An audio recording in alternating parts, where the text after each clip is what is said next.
Hey y'all, welcome back to my channel. In today's video, I am taking y'all along with me to pick up some groceries from Walmart. I have been doing the Walmart grocery pickup for a while now. It's super convenient. Today is my first day taking all three kids out by myself. My husband just switched to a mid shift, which is the overnight shift, so he stays up all night and sleeps all day.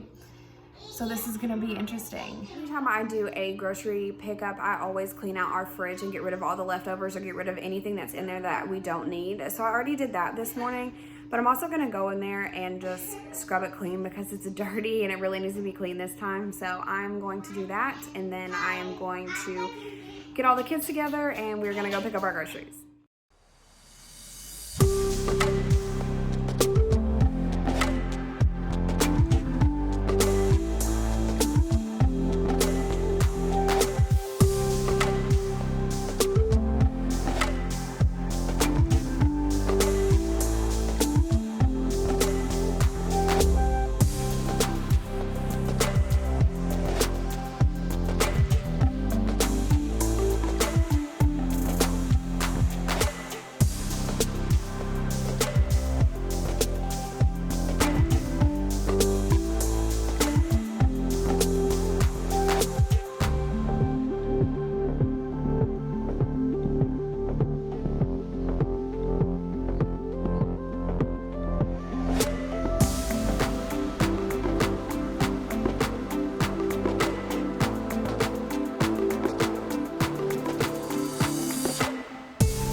Y'all, getting three kids out of the house took me probably an hour between feeding Layla, changing her twice because she peed through her first outfit, getting the boys dressed and ready, making sure they're using the bathroom and all that good stuff before we leave the house, and getting them in the car took me an hour. Yeah, but just got to Walmart to get our groceries, so I'm gonna get these. And then your girl needs coffee, so we're going to Starbucks. And then I'm going home to unload all these groceries. I'm gonna share with y'all what I got. I got this with my best friend yesterday. It's the first time I've ever tried it. It's a venti iced dirty chai latte with the pumpkin cold foam on top. She got it from Tara Henderson, and it is so good. And I got 3 shots of espresso this time because I need all the coffee. And then of course, bagel bites. They're the best, y'all. Made it home. Everybody survived. We all kept it together. Now I just carried in all these groceries, so I'm gonna put them away.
All right, pretty small trip. I just needed to get some stuff for today. Our kids are having a little get together. My best friend and her whole family are coming over, and they're gonna watch Halloween movies and just snack on some popcorn and stuff. I wanted to show y'all this really quick though. I thought these were super cute. This is one of their snacks today, and just thought they were so cute. And then also, if y'all never heard about this, because I never have, I saw this over on Chaotic Country on her channel. She was making dinner, and I saw these little cornbread swirls. I've never tried them before. I didn't even know they existed, but I'm super excited to try them. But yeah, nothing really exciting in this trip. So I'm gonna go ahead and put all of this stuff away.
Y'all, that is gonna be it for today's video. I'm gonna go make my kids some lunch and then sit down for a little bit before we have everyone come over. But if y'all like this video, please give it a thumbs up. If you haven't already, please subscribe, and I will see y'all next time.